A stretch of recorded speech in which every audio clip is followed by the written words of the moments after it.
name is Marlel Manlapan. You can call me Manel.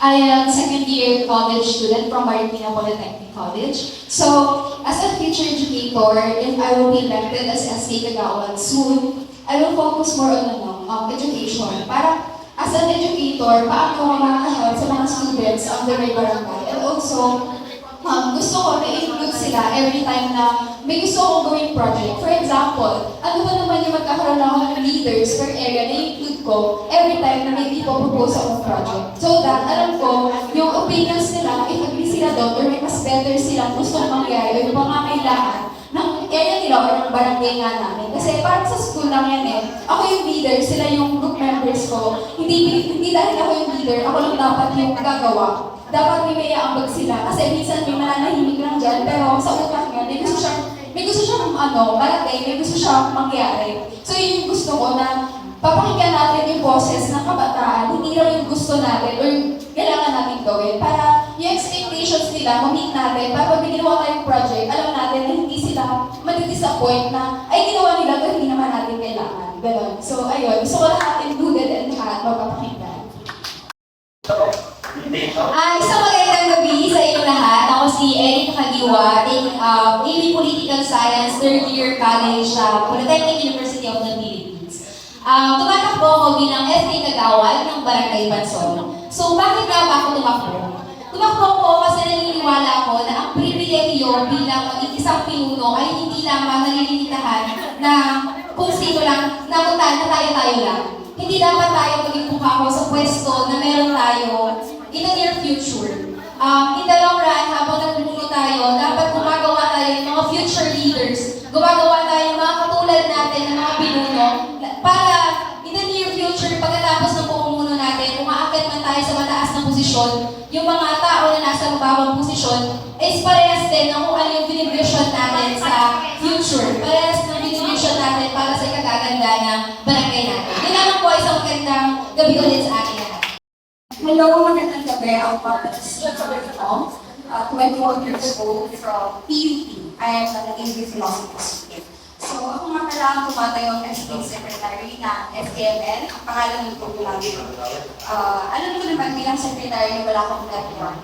Pero dito ako dahil naniniwala ako ng imalitulo ko kay Ego kung siya man ang mahalan ko bilang extension branch. At nandito rin ako mag-support lahat ng bawat kagawad na magawa ng epektibo bawat platform nila. Ayun lang maraming salamat. Ako po si Clara Milibario. Pwede po akong tawagin Kim. Actually, nagban po kami. Kaya po ako tumatakbo kasi po, siguro nainit po ako dun sa mga plataforma po ng mga ngayong SK po. Kaya feeling ko, kesa mag-realize po ako yung gagawin po nila, bakit hindi po ako tumakbo para po magawa yung mga gusto po mangyari sa barangay po namin. Ayun lang po.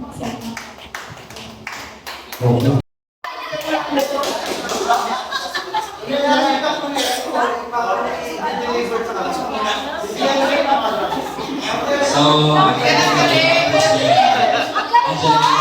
17 years old from Barangay Bansol. Third year sa Pag-Robotics. So, tumatakbo bilang SK Kagawad dahil gusto kong suportahan yung kabataan. Gabayan sila.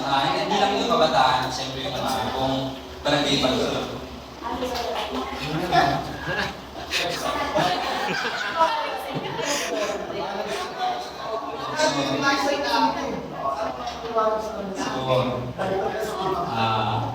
Wag po tayo guys.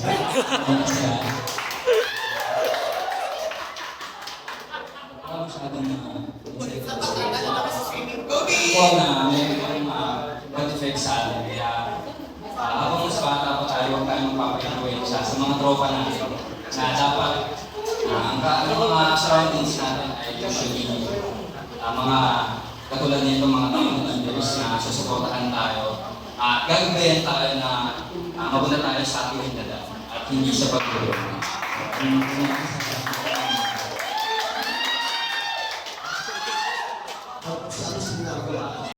Hi everyone. Ako si Engineer Sanclaria. Nag-aaral sa UP and currently taking BS Computer Engineering. So, bakit ako natakbo? Kwento ko lang. Way back 2019, naisip ako ng tumakbo bilang maging SK Kagawa. Hindi din na yung maging chairman, bali SK Kagawa lang. Tinanong ko sa sarili ko kasi naging isang tambay din ako. Nakikita ko sa kanila na bakit ito lang yung tambay natin. Wala pang ginagawa yung SK. So, nakikita ko sila nagtatapon lang nagtatapon ng kalat saan sa court. So, naisipan ko bakit hindi tayo gumawa ng paraan para yung mga kalat na yun is mapunta sa tamang lagyan nila. So, ayun, naisipan ko tumakbo ng SK. Sinabi ko nga na ngayon kung matutuloy yung botohan, kung walang kukuha sa akin is magiging independent na ako. And thankfully, ako ni Kenneth Guzman bilang maging isang SK Kagawa. So ayun, i-explain lang din sa drugs. Kasi sinabi ko na once naging tambay din ako, nakakasalan po ako ng mga kaibigan ko na nagde-drugs yung plano ko sa kanila is kung gano'n lang yung gusto nilang maging buhay, hindi sila uulan. So, ang pinapost ni Kagawa na rin sa amin na maraming slot sa barangay. Kung pwede sila maging barangay tanong, makatulong sa barangay din. And ayun nga, may kwento ko din yung isang kasamahan din namin sa organization namin, yung Sikap Organization. Kwento ko lang yung si Madam Stella. Kasi dati siyang drug addict talaga. And thankfully, si Kagawa Nelby, pinasok niya yun sa barangay hall bilang maging isang, hindi Kagawa? Sa health, sa ambulance. So, sinikap niya na maging pumasok sa Red Cross, and yun, nagkaroon siya ng license para kasama sa ambulance. And nakatulong na siya ngayon sa mga kailangan tulungan and kailangan i-rescue. Ngayon lang ang NPU. I am currently nursing student from Pakistan University. So I'm graduating na po this summer.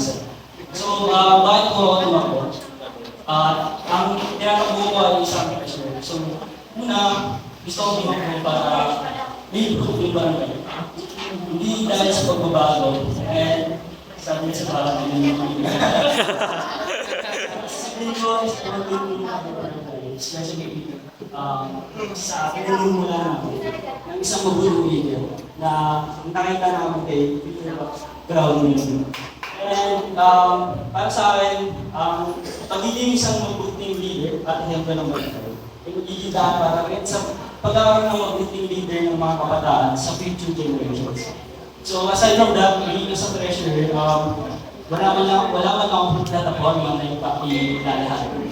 Nais ko lamang po ay mag-focus, magbigay ng suggestion sa mga kapwa SK Kagawa and SK Chairman in terms of that. So, gusto ko lang po i-implement ng namin. And bago po gusto ko lang po sabihin na bilang isang yaman, ang pondo po ng barangay ay para sa kabataan, hindi para sa sarili pangalan. Ako si Kenneth Coremonte, 22 years old, I'm third year, currently taking Bachelor of Science, Industrial Engineering po sa PUP Manila. At bakit ako tumakbo? Kasi exposed na ako matagal na sa mga organizations, different organizations. At iba yung fulfillment pag may naambag ka sa isang tao. Parang matatandaan nila yun eh. Pag may natutunan sila mula sa'yo, matatandaan nila yun hanggang tumanda sila. So, yun yung parang nag-inspiration ko kung bakit ako tumakbo. Gusto kong may ambag sa buhay ng mga kabataan sa barangay namin na maalala nila at magbibigay sa kanila ng inspirasyon na maging instrumento din na magbibigay inspirasyon sa iba na hindi ko nasasako ng panahon ko. So, environment siguro, i-share yun sa yung mga webinars, pero malaki siyang impact sa akin. Kasi malaki impact yung webinar, bakit? Once na yung isang tao ay may natutunan tungkol sa sa environment, na kung paano mapapangalagaan yung environment natin, yung 3R, karaniwan lang siya, pero mahalaga siya. Kasi malaki ang impact niya sa environment natin. Pero kung siya, nakabog niya yung karunungan na yun, at maaaring makwento niya sa iba, kakalat yung informasyon, at yung pagkalat na yun ay malaki yung magiging impact sa barangay natin. So, yung pagbibigay karunungan sa isa ay malaking hakbang na rin yun para makapagbigay ng malawak na informasyon na makakasiguro na malaking pagbabago sa barangay. So, ayun, parang ang focus ko lang, may para sa environment, ang pinaka-analyze ko talaga is pag-propose ng project na continue ng continuous development ng skills at saka ng katanungan ng mga kabataan. Lalo na yung mga out-of-school youth na parang nabawalan sila ng oportunidad na matuto. So, pagkakaroon natin sila para hindi sila yung parang naiiwan sa iyo. Kasi pag nasa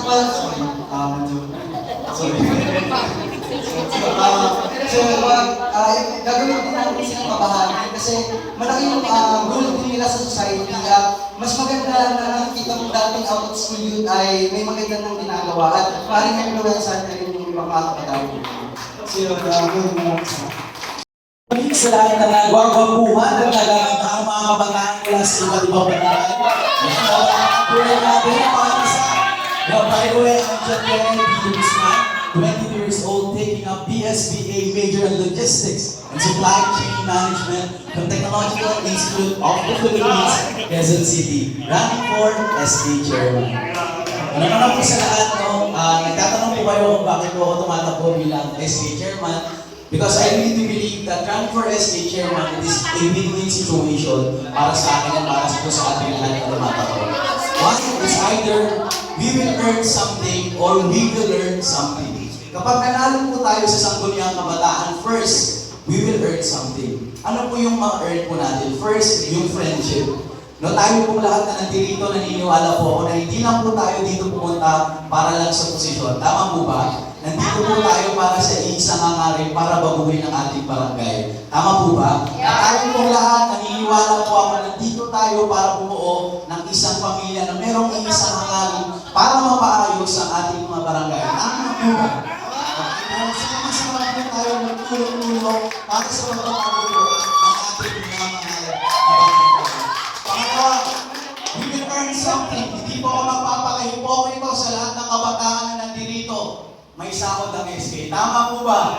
Sino ba naman dito yung tumakbo na wala siyang makukuha? Huwag tayo dito pag sinungaling. Kasi ako, tumakbo dito kasi alam niya wala siyang makukuha.